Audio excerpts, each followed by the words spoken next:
नमस्कार जी, मैं शिफाली और आप देख रहे हैं the secret of your life. ये सीक्रेट ऑफ योर लाइफ जो है प्रोग्राम वो इतना अच्छा हो गया है अब तो, क्योंकि प्रोफेसर जो गुरदीप अरोड़ा साहब जो हैं वो अब इंडोनेशिया में हैं, बाली में हैं। तो बाली में उन्होंने पिछले एपिसोड में बताया था कि भगवान शिव की पूजा, लॉर्ड शिव की पूजा के बारे में, कि भगवान शिव की पूजा ये लोग कैसे करते हैं।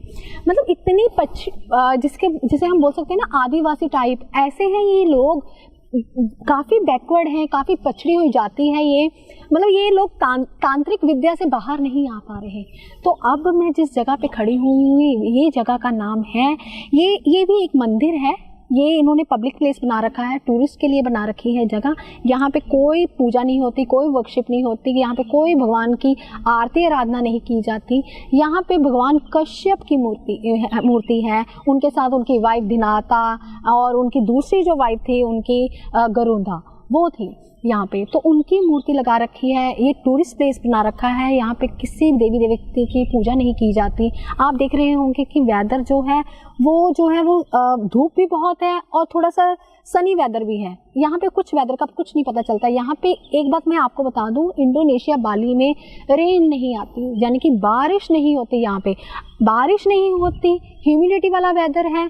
लेकिन आप ये देख रहे होंगे जो पार्क है जो बना रखा है बहुत ग्रीन है। यहाँ पे ग्रीन वैलीज, ग्रीनरी बहुत है, ये चीज़ अच्छी है। ऑक्सीजन बहुत है, बीची एरिया है, ये चीज़ अच्छी है। देखा कि प्रोफेसर गुरदीप अरोड़ा साहब कितनी रिसर्च करते हैं, कहाँ कहाँ आपके लिए जाते हैं, कितना कुछ ढूंढ के निकालते हैं, कितनी रिसर्च करते हैं। तो वो तो बहुत मेहनती हैं, क्योंकि वो जाते रहते हैं। हम भी उनके साथ थोड़ा सा स्ट्रगल कर रहे हैं, तो अच्छा लगता है। तो हम पहले स्वागत कर लेते हैं प्रोफेसर साहब का। प्रोफेसर साहब स्वागत है। नमस्कार प्रोफेसर साहब, आपने फिर से सिलेंडर बांध लिया। हाँ, ये विष्णु भगवान जी का कलर है और जो भोले शंकर का कलर था वो ऑरेंज कलर था। उनकी मानता है कि ये कलर अगर आप ये सिलेंडर बांधते हो तो ही विष्णु भगवान के मंदिर के अंदर एंटर कर सकते हो, नहीं तो नहीं। और ऐसे ही जो शिव भोले शंकर का जो सिलेंडर था वो ऑरेंज कलर का था। जैसे तो ये सिलेंडर को बोलते हैं, तो ये बांधना जरूरी है। हाँ, सिलेंडर नो, पंजाबी में हमारे क्या बोलते हैं ये बताइए। पंजाबी जो अगर मैं बोला था, एक कमर कस्सा है साडा, ये साडा पंजाबियों का कमर कस्सा। लेकिन ये जो इनको कलर दिया गया है, ये ऑरेंज, ये जो कलर था फ्रोजी कलर, मेरे ख्याल में शिफाली जी आपको कलर के बारे में ज्यादा पता होगा। Sky blue. हाँ, स्काई ब्लू नहीं है, फ्रोजी कलर, डार्क फ्रोजी कलर। जी वही है। हाँ, ये जो कलर है, ये जो है, ये विष्णु भगवान जी का मंदिर है। विष्णु दो पत्नियां थी, एक पत्नी ने 1000 ड्रैगन को जन्म दिया था। ये जो कहानी है इसके बारे में हम अच्छे ढंग से जानेंगे। और लेकिन पहले मैं आप सबको ये बता दूं, ये पब्लिक प्लेस है, यहाँ पे पूजा नहीं की जाती। यहाँ पे लोग आके सब देखते हैं। ये ऐसी विष्णु भगवान जी की मूर्ति बना रखी है, उनकी पत्नियां बना रखी, वैसे ही सांप बना रखा है। वैसे ही जैसे ही हमारा हिंदू धर्म पंजाब में है, जैसे कि हिंदुस्तान में है, वैसे ही सेम यहाँ पे है। लेकिन पूजा के तरीके अलग अलग है। यहाँ पे आदिवासी जैसे पूजा करें, जैसे पुराने आदिवासी पूजा करते थे, वैसे ही पूजा की जाती है। और पूजा के बारे में मैं बाद में बात करूंगा। आज बात पूछता हूँ शिफाली जी के, क्या पूछना चाहते हैं ये? जी प्रोफेसर, आपने जब अंदर एंटर किया, इस मंदिर के अंदर एंटर किया, तो आपने देखा लॉट्स ऑफ ड्रैगन थे, बहुत सारे ड्रैगन थे यहाँ पे, जिनकी मूर्तियां उन्होंने बना रखी है। तो इसके पीछे क्या रहस्य है? हाँ, वो मूर्तियों के बारे में अगर मैं बताऊं तो भगवान जो कश्यप थे, उनकी 2 पत्नियां थी, धनांदा और गरुंदा जो थी, उनके 1000 ड्रैगन को जन्म दिया था। तभी यहाँ पे ज़्यादातर ड्रैगनों के मंदिर ही बनते हैं। ज़्यादातर उनके मंदिर में आपको दिखाऊंगा, ड्रैगन जो जहाँ पे मंदिर बनाए गए हैं, जितने भी ज़्यादातर ड्रैगनों की मूर्तियाँ ऊपर बनाई गई हैं। तो ये प्रतिमा, अभी मैं पूछूंगा इसके बारे में क्या क्या है क्या नहीं है। लेकिन हम अभी एंट्री ही किया है। शेफाली जी हर लेडीज़ के साथ खड़े हो जाते हैं और पूछ लेते हैं कुछ ना कुछ बातें, और मेरे को भी क्यूरियोसिटी रहती है। मैं भी कहीं ना कहीं से पुजारी को ढूंढता रहता हूँ, पुजारी जो मुझे बताए कि इसके पीछे क्या राज है, ऐसी क्यों मूर्ति बनाई गई। जी प्रोफेसर साहब, आपने देखा कि इंडोनेशिया बाली में आके हमें थोड़ी सी दिक्कत हुई। लैंग्वेज जो है, इनको ना ही हिंदी आती है ना ही इंग्लिश आती है, तो बहुत दिक्कत है। तो आपने एक और लैंग्वेज सीख ली जानी? सीख ली अभी और सीखने बाकी है। जी, रिसर्च आप इसलिए करते रहते हैं कि आपको कुछ ना कुछ नहीं आ सके। हाँ। तो प्रोफेसर आज बात करते हैं, हम विष्णु भगवान के मंदिर आए हुए हैं। तो हमने जो एपिसोड किया था, थोड़ा सा एपिसोड किया था कि हमने कनाडा में भगवान के बारे में, जो भगवान गुरु का लगन है, गुरु का लगन जैसे धनु लगन के बारे में। तो आज जो भगवान शिव के मंदिर, विष्णु जी के मंदिर में हम बैठे हुए हैं, खड़े हैं इस टाइम, तो आज भी दिल करता है कि भगवान की ही पूजा हम बातें करें, भगवान जी की ही बातें करें। तो आज बात करेंगे हम धनु लगन के बारे में कि धनु लगन के लोग कैसे होते हैं। बहुत सब कुछ शिफाली जी, आज आपने बात की धनु लगन के बारे में कि धनु लगन होता कैसा है। पहले मैं आप सबको ये बता दूं, धनु लगन गुरु का हमने कनाडा में थोड़ी सी बात की थी, कनाडा में ऑनलाइन बात की थी, ऑनलाइन मैंने एपिसोड डाला था लेकिन पूरा नहीं डाला था, आधी बातें अधूरी रह गई थी। पहले मैं आप सबको ये समझा दूं कि धनु लगन का जो निशान होता है, ऊपर से आदमी नीचे से घोड़ा, यानी कि 4 पांव। बहुत ध्यान से समझना इस निशान को। अगर आपने इस निशान को समझ लिया तो समझ लीजिए आप धनु लगन के बारे में बहुत बारीकी में जान के।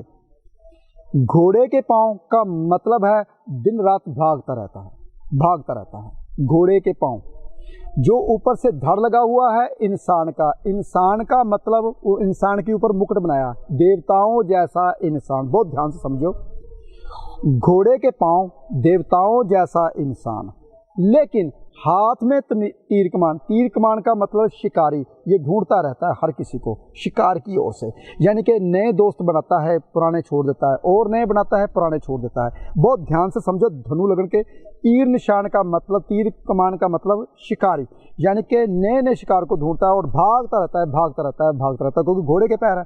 बहुत ध्यान सुनो आगे। फिर तीर कमान के आगे लावा का मतलब बिना सोचे समझे बोल देना और कड़वी बातें बोलना, यानी कि जब भी बात करना कड़वी बात है, दूसरों को कड़वा लगे। आगे बहुत ध्यान सुनो, उसी तीर कमान को आसमान में छोड़ना, वो उसी तीर कमान को आसमान में छोड़ देता है। वो तीर कमान घूमता घूमता खुद उसकी ही छाती पे लगता है, यानी कि जो ये बातें बोलता है नुकसान इसको खुद को झेलना पड़ता है।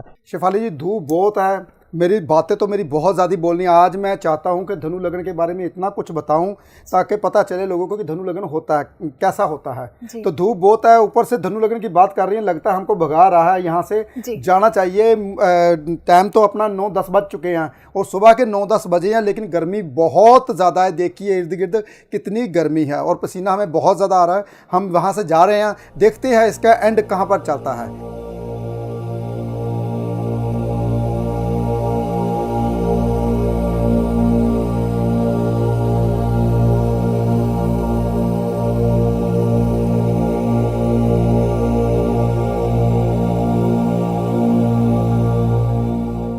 देखा प्रोफेसर साहब आपने धनु लगन का असर। धनु लगन मेरा भी है, तो धनु लगन कहाँ कहाँ भगाता है इंसान को। इंडोनेशिया से हम सीधा इंडिया वापस आ गए। इतनी गर्मी, इतना हॉट वेदर था वहाँ पे और अच्छा भी लग रहा था। थोड़ा सा गर्मी के कारण हमारा जो है जो कहते हैं ना कंसंट्रेशन, वो बन नहीं पा रहा था क्योंकि बीची एरिया है, समुद्री एरिया है, इसलिए ना थोड़ी दिक्कत आ रही थी। तो प्रोफेसर साहब अभी धनु लगन की बात करते हैं। तो आपने देखा कि जब मैंने मंदिर के अंदर एंटर किया तो एक लेडी मुझे बोल रही है कि मैं आपको बताती हूँ कि सलेंदा कैसे बांधा जाता है। मैंने पहले एपिसोड में जो सलेंदा बांधा था वो बिल्कुल साइड पे बांधा था, लेकिन उसने मुझे बताया कि इसका प्रोसीजर क्या है, कैसे इसको बांधना चाहिए और इसका इफेक्ट क्या होता है जब हम मंदिर के अंदर जाते हैं। बहुत अच्छी अच्छी चीज़ें वहाँ से सीख कर भी आए हैं, तो अच्छा भी लगता है। थोड़ा सा अलग क्लाइमेट, अलग वेदर, अलग व्यू लोगों के, अच्छा भी लगा, बहुत अच्छा लगा। तो प्रोफेसर धनु लगन के बारे में आप बताइए थोड़ा सा। अब ज़्यादा जानकारी देना, आप छुपाना मत। आप हर चीज़ में एक ट्विस्ट रख लेते हैं, लेकिन आज ट्विस्ट मत रखना। बिल्कुल शिफाली जी, मैं तो कभी बीच में नहीं चाहता कि मैं कोई भी बात छुपाऊं, लेकिन क्या है कि मेरी बातें आगे की आगे चली जाती हैं। पहली बात तो आपको सबको ये बता दूं, वहाँ इतनी गर्मी, पसीनो पसीनी, यहाँ वेदर हमारा क्या है। चलो जी प्रोफेसर, आपको यहाँ पे मुझे ना बात एक याद आ गई आपकी। तो आपको याद है कि हम उड़ीसा गए थे, तो हम उस बीच में जब नाव के बीच था, उस नाव में बैठे थे, तो आप बोल रहे थे मुझे पानी से बहुत डर लग रहा। तो मुझे आपका रीज़न आज समझ लग गया कि आप इंडोनेशिया से इंडिया कैसे भागते चले आए। पानी बहुत था वहाँ पे, इसलिए तो नहीं भागे आप। इर्द गिर्द पानी था, बीच में टापू था। जी, वो आइलैंड था। मुझे अब रीज़न पता चल गया आपका। बिल्कुल बिल्कुल, वो पानी था इर्द गिर्द। वो उनके लिए, इंडोनेशिया उनके लिए जो सैलानी समुद्री जो कहते हैं ना, वो तट का मजा लेने जाते हैं, बीच का मजा लेने जाते हैं, उनके लिए था। लेकिन इंडोनेशिया में इसलिए गया था, वहाँ पे 10,000 साल पुराने मंदिर थे, 5,000 साल पुराने मंदिर थे। वहाँ की हमारी हिंदू सभ्यता बहुत ज़्यादा थी, लेकिन वो और तरीके से माथा टेकते हैं। जैसा हमारा माथा टेकने का लिबास क्या होता है, हम जैसे कपड़े बांधे वैसे ही चले जाते हैं। लेकिन जैसे कहते हैं ना, वो पुराने जो आदिवासी जब पहले करते थे रीति रिवाज, अपने धोती बांधना, सलिंदा बांधना, ऐसे कपड़े नहीं बांध के आप जा सकते। वो उसी तरीके से ही वो जाते हैं, वो उसी तरीके से मान मर्यादा निभाते हैं, जादू टूना करते हैं उसी तरीके से जो सड़कों के बीच जादू टूना करते हैं। वो दिखाया था आपको कैमरे में ने पहले एपिसोड में, वो उसी तरीके से जादू टूना करते हैं। ऐसे ही जो कोई जाता है तो ऐसे रोज़ सुबह पहले शॉप खोलते हैं और बाद पहले ये माथा टेकते हैं और फिर एक टूना सा करते हैं। मुझे पता नहीं, मैंने रीज़न नहीं पूछा क्योंकि उनको हमारी भाषा नहीं आती थी, हमको उनकी भाषा नहीं आती थी। 2-4 वर्ड ही सीख के आए हैं, लेकिन जो इंग्लिश बोलते थे उनको इतनी इंग्लिश नहीं आती थी। जो करते थे, जो नहीं करते थे उसको वो बोलते थे हमें इंग्लिश तो आती, लेकिन बट ये नहीं पता ये क्यों करते हैं। बट ये है कि ये अपनी दुकानदारी को अच्छा चलाने के लिए करते हैं कि जो भी यहाँ से गुजरे उनको हमारी ये दिखे और सुगंध आए, वो हमारे तरफ भागा चला है। क्योंकि मुझे तो इतना समझ आया। लेकिन ये क्या है कि ये पिछड़ी जाति जो होती है ना, वो जो पिछड़ी जाति के बीच में फंसे हुए हैं, वो ऐसे के ऐसे लिबाजों में फंसे हुए हैं। हमारा हिंदुस्तान अगर देखा जाए धर्म कर्म में सबसे आगे है। उनको समझ आ गई कि किसी लिए क्या करना है, कैसे माथा टेकना है, कैसे कौन सा भगवान है, कैसे है, इसकी मर्यादा क्या थी। उस ज़माने में जब धोतियाँ बांधते थे तो पैंटें नहीं हुआ करती थी। उस ज़माने में जब वो कपड़े बिना सिलाई के कपड़े बांधते थे तो तब टेलर नहीं हुआ करते थे, तो ऐसे कपड़ा आता था, ऐसे ही सीधा सीधा बांधे जाते थे। आज भी वो वहीं पर टिके हुए हैं। आज वो ऐसे, क्योंकि वो कहते हैं उसके परदादा ने ऐसे बोला था, उसके दादा ने ऐसे बोला था, उसका बाप ऐसे कर रहा है, अब बेटा ऐसे कर रहा है। हमारे अगर ऐसे हम करेंगे तो पहले हम कपड़ा बांधते थे, आज भी कपड़े बांध के जाइए ऑफिस, आज क्यों ऐसे कहते हैं। उनको पता नहीं, इनके धर्म के बारे में नॉलेज बहुत कम है उन लोगों को, क्योंकि वहाँ सैलानी आते हैं, घूमने के लिए आते हैं। टापू एरिया टूरिस्ट एरिया है, लेकिन धर्म से काफ़ी दूर हैं वो। हाँ, वो उसी तरीके से पूजा करते हैं जो पिछले ज़माने में किया करते थे। ये मैं सब कुछ देख के आया हूँ। उन्होंने जो कोई भी सैलानी बाहर से आता है उसको अंदर एंटर नहीं करने देते, उनको बिल्कुल भी माथा नहीं टेकने देते। भोले शंकर का जो अंदर गया तो बिल्कुल भी नहीं टेक, जो अंदर माथा टेकने वाली चीज़ है वो तो जाने नहीं देते किसी भी सैलानी को, किसी को भी नहीं। फिर मैंने बताया मैं भोले शंकर का बहुत बड़ा भक्त हूँ भाई, मुझे जाने दीजिए, क्योंकि मैं उनके बिना उनके लिए स्पेशल आया। उनको मैंने रिक्वेस्ट की, फिर उन्होंने मेरे को अंदर स्पेशल जाने दिया, वो भी धोती बांध कर, और मैंने पैंट के ऊपर से धोती बांध ली। मैंने कहा मैंने पैंट ये उतारूंगा कहाँ, मेरे पास तो उन्होंने कहा था चलो ऐसे ही बांध लीजिए। मैंने पैंट के ऊपर ही धोती बांधी और हम ऐसे ही निकले, ऐसे ही शेफाली जी और मैं सीढ़ियों से ऐसे ही बाहर आए, वो आपको दिखाया बीच में। और जैसे ही जो चीज़ देखिए, आपने देखा होगा कि जब हम मंदिर के एंटर किए थे तो विष्णु भगवान जी का सांप वैसे ही मुकुट लगा के बैठा हुआ था, वैसे ही सांप था। विष्णु भगवान जी ड्रैगन के ऊपर बैठे हुए थे। और क्या देखो कितना कुछ था हमें मंदिर के, लेकिन उनको सभ्यता का पता नहीं है। चलो गुरु के मंदिर में गए थे, विष्णु भगवान वो गुरु मानते हैं, तो गुरु की हमने बात शुरू कर दी, क्योंकि धनु लगन हुआ नहीं था पूरा। मैंने कहा धनु लगन पूरा कर दें। तो मेरी बात कहाँ से शुरू हुई थी, जब ख़त्म हुई थी, वो यहाँ से थी कि जो धनु लगन वाले हैं वो तीर कमान हाथ में पकड़ा हुआ ऊपर छोड़ देते हैं, वो घूमता घमाता उनकी छाती पर ही लगता है। यानी कहने की बात मेरी ये है कि जो वो बोल देते हैं वो उनके लिए नुकसान भरी बातें होती हैं। क्यों? क्योंकि दूसरों को कड़वा लगता है, वो अच्छा नहीं समझते धनु लगन वालों को। कभी भी जितने भी धनु लगन वाले होते हैं, जितने भी हैं, वो स्पष्टवादी होते हैं, यानी कि मुंह के ऊपर बात करने वाले ऐसे। हाँ, वो अलग बात है, अगर कहीं बुध देख रहा है उसमें आ गया, उसका प्रभाव अलग होगा। सूर्य देख रहा है उसका प्रभाव अलग होगा। मंगल देख रहा है तो उसका प्रभाव तो बहुत ज़्यादा कड़वा होगा। अगर मंगल देख रहा है तो मंगल 7th हाउस में बैठा है, मंगल 10th हाउस में बैठा है, मंगल लगन में बैठा है, मंगल कहीं 6ठे हाउस में बैठा है धनु लगन में, तो फिर ज़्यादा कड़वे हो जाते हैं, तो उनका प्रभाव बहुत ज़्यादा अलग हो जाता है। वो स्पष्टवादी तो होते ही होते हैं, ऐसी स्पष्टवादी बातें करते दूसरों को कड़वा लग जाता है। तो वो ग्रहों का प्रभाव अलग से होगा। फिर अगर शनि बैठा है लगन में, उसका प्रभाव अलग से होता है, क्योंकि अगर शनि लगन में आ जाए, धनु लगन हो, तो ऐसे बंदे ज्ञानी हो जाते हैं। स्पष्टवादी तो होते हैं, कोशिश करते हैं, बात करूं तो ज्ञान की बात करूं, नहीं तो गुरु का लगन होता है तो गुरु की शरण में शनिदेव गए थे, वहां जाके गलत बात नहीं बोलते। अगर बुध बैठा है तो वो और बात हो जाती है, अगर राहु बैठा है तो वो और सदता है, वो अलग अलग है। धनु लगन के जो लोग होते हैं वो इंसान, क्योंकि दूसरे भाव में उसकी राशि आ जाती है मकर, यानी कि शनि की बुरी राशि।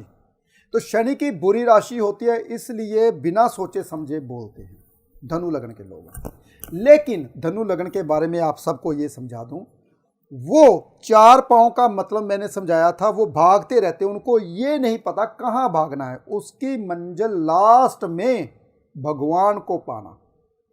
धनु लगन की जो मंजिल है लास्ट में भगवान को पाना, यानी कि 54 के जब वो होते हैं बहुत ज़्यादा धार्मिक हो जाते हैं। देखिए धनु लगन के लोग 54 में यानी कि 54 साल की उम्र में बहुत ज़्यादा धार्मिक हो जाते हैं, क्योंकि गुरु की उम्र स्टार्ट हो जाती है।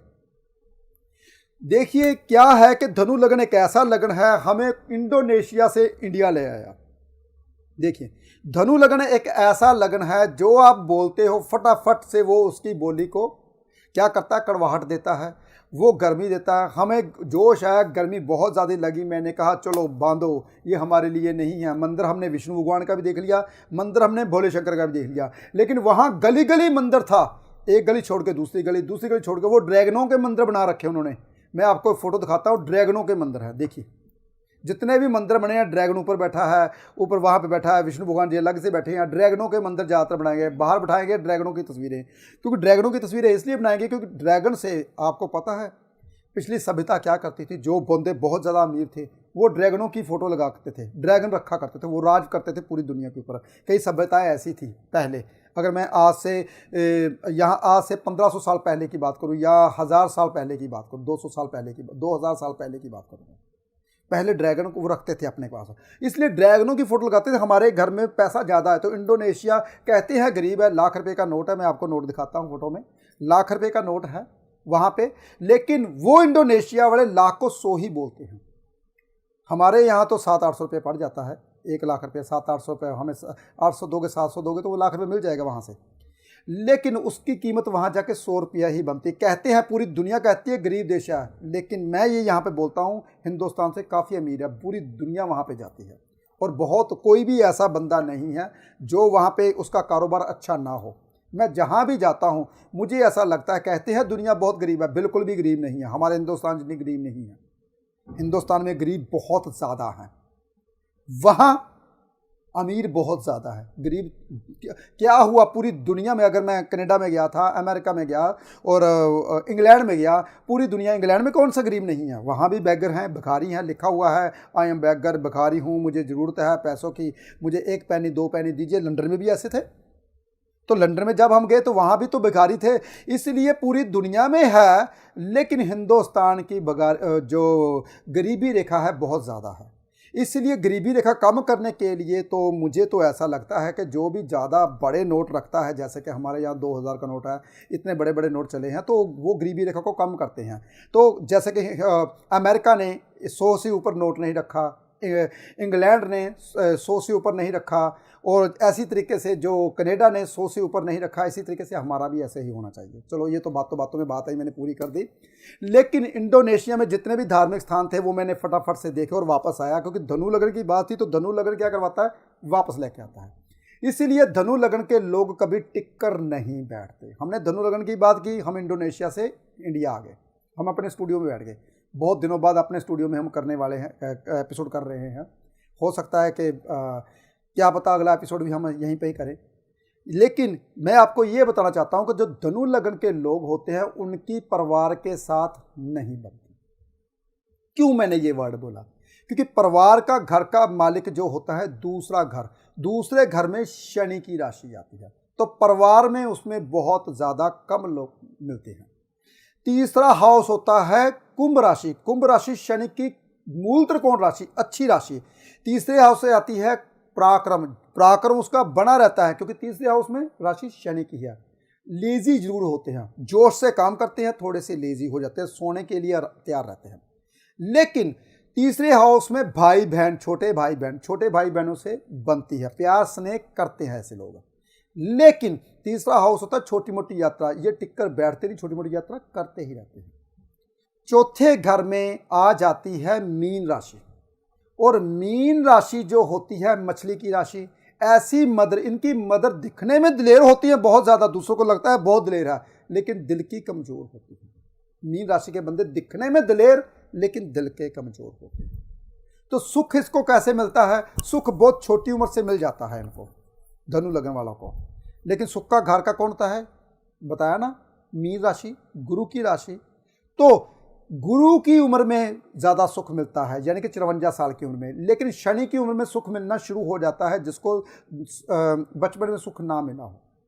देखिए, उसके बाद मेष राशि आती है पंचम हाउस में। बच्चों में बच्चे अपनी मर्जी करने वाले होते हैं, गुस्से वाले होते हैं, कहना नहीं मानने वाले होते हैं, धनु लगन के जो होते हैं, धनु लगन के बच्चे। इसलिए अगर वो प्यार भी करते हैं तो गुस्से से अपने प्यार को भी खराब कर लेते हैं। अगर वो लॉटरी को निकालते हैं या कुछ भी, क्योंकि त्रिकोण में भी अग्नि राशि, लगन में भी अग्नि राशि और भाग्य में भी अग्नि राशि, तीनों अग्नि राशियां होती हैं। धनु लगन के लोग अगर गुस्से पे कंट्रोल कर लें तो कामयाब हो जाते हैं। ये बात मैंने 4 साल पहले अपने पिछले एपिसोड में बोली थी कि धनु लगन के लोग अगर टिक कर काम करना शुरू कर दे, गुस्से पे कंट्रोल कर ले तो कामयाब हो जाते हैं। लेकिन धनु लगन जो है किसका है, मैंने अभी भी बताया, पांव घोड़े के। जो घोड़े के पांव का मैंने मतलब बता दिया, भागता रहता है, उसको पता नहीं चलता क्यों भागना, कहाँ जाना, कहाँ नहीं जाना, उसको मंजिल का बिल्कुल भी पता नहीं होता, लक्ष्य नहीं चुनते अपना, इनका लक्ष्य बदलता रहता है। मैंने ये काम करना है, मैंने ये करना है, मैंने ये करना, लेकिन जब वो साल होता है वो काम छूट जाता है, दूसरा काम पकड़ लेते हैं।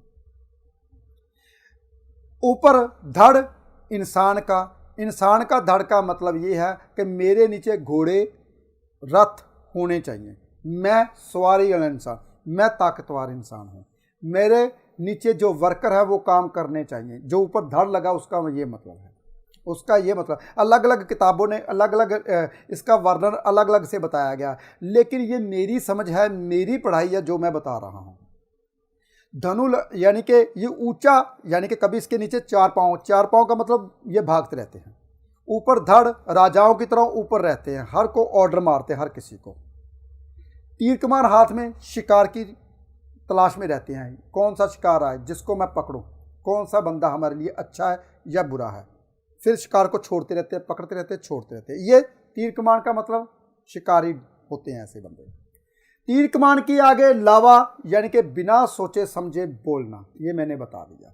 लेकिन सबसे अनोखी बात सुनिए धनु लगन की, जो धनु लगन के लोग हैं, धनु लगन के लोग सबसे बड़ी बात यह है कि अगर लावे का मतलब जहाँ पे जो ये बात बोलते हैं वो दूसरों को कड़वी लगती है, लेकिन धनु लगन के लोग अगर किसी को बात बताते हैं, अगर वो इंसान बात कर ले तो कामयाब हो जाते हैं। हम कड़वी बात सुन के उसकी बातें सुनते उसको भगा देते हैं, यानी कि उनके साथ रिश्ते नाते तोड़ देते हैं, लेकिन वो हमारे भले के लिए ही होती है। धनु लगन के लोग जो बात बोलते हैं वो आपके भले के लिए होती है, लेकिन बोलने का तरीका नहीं आता, हम ये कह सकते हैं, क्योंकि उनका लावा का मतलब जब भी हम तीर छोड़ेंगे लावे वाला तो वो कहाँ पे जाके लगेगा, अग्नि देगा, तो वो जल जाते हैं लोग जहाँ पे वो तीर छोड़ते हैं अग्नि का। यही दूसरों को बुरी बातें लगती है। धनु लगन एक ऐसा लगन है जो गुरु का मूल त्रिकोण राशि होती है, गुरु के ज्ञान वाली। ये ज्ञान बहुत जल्दी क्रिएट कर लेते हैं अपने भीतर, जो कहते हैं दूर से किताब पढ़ी तो उसको पढ़ लेते हैं तो बहुत जल्दी ज्ञान को अपने भीतर समा लेते हैं धनु लगन के लोग, और मोक्ष को बहुत जल्दी पाते हैं अगर वो ठंडे दिमाग से रहें।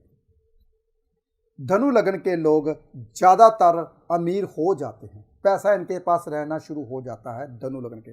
क्यों? क्योंकि गुरु पैसे का कारका है, गुरु पैसे का कारका है और गुरु का ही लगन है, इनके पास पैसा आ जाता है। कहते हैं ना लक्ष्मी किसके पास होती है, जिसके पास ज्ञान हो, ज्ञान इनके पास रहता है। ऐसे लोग पढ़ लिख जाते हैं धनु लगन के लोग।